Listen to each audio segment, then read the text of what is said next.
Until you start, and then you start, okay? Alright, start. Hi everyone, I'm Billy, and I'm here to talk about my meaningful object. Here are two CD albums, and one is the Smashing Pumpkins' third album, Melancholy and Infinite Sadness. And the leader of this band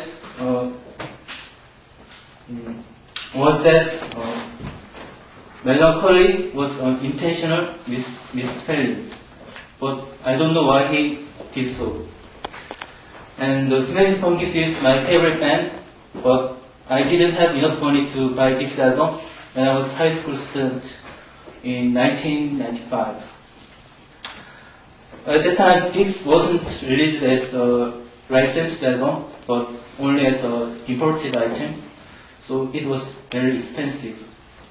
Anyway, I read this album from my friend who was very rich and liked the music very much. So I copied this into my cassette tape, but I couldn't have the lyric book of this album. So I wrote it with a pencil on my note. But that took me a week to write down all the lyric book on my notes, and that was about 30 pages.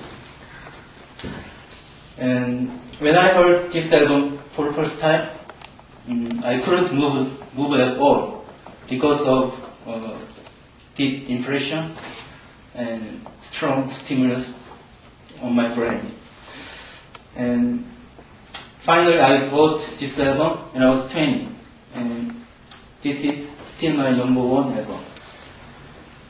And once I played one song of this album in the band with Chris, and that was very funny.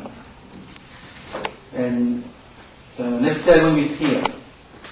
This is Japanese band Judy and Mary's second album, Orange Sunshine. And Judy and Mary is also one of my favorite bands. I have listened to them from my high school days. And it was interesting that the leader of this band once said, Judy means positive and Mary means negative in Western culture. But I still don't know this, whether it's true or not.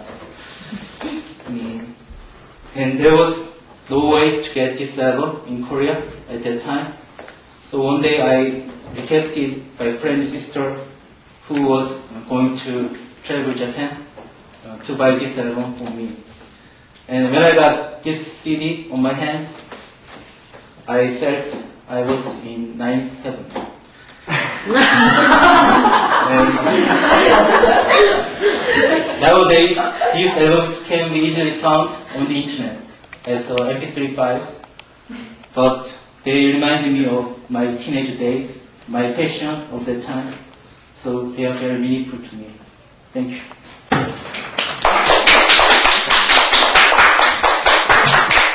Alright, his time was 3 minutes.